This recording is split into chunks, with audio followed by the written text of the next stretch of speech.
परवा एक मी व्हिडिओ बनवलेला, ते बायकांच्या विरोधात बनवलेला.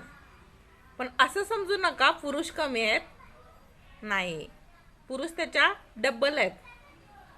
आजकाल पुरुषाला माहिती आहे काय, लग्न झालेले बायका जास्त आवडतात, आणि ते पण बिना लग्नाच्या मुलांना तर जास्तच आवडतात. का आवडतात माहिती आहे काय, त्याच्या पाठीमागं त्यांचा स्वार्थ आहे. त्यांना वाटते काय बायकांना काही कळतच नाही, आणि खरोखर बायका काय बायका लय मूर्ख असते, त्यांना कळतच नाही. ते तुम्हाला पिल्लू, सोना, बाबू असं म्हणून जाळ्यात अडकवणार. कशासाठी?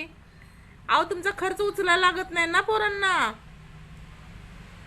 तुमचा बरोबर वापर करून घेणार, लग्न करणार केल्यानंतर बायको बरोबर सुखानं संसार करणार आणि तुम्हाला वाऱ्यावर सोडून देणार. त्यावेळी का तुम्ही म्हणू शकताय? नाही म्हणू शकत.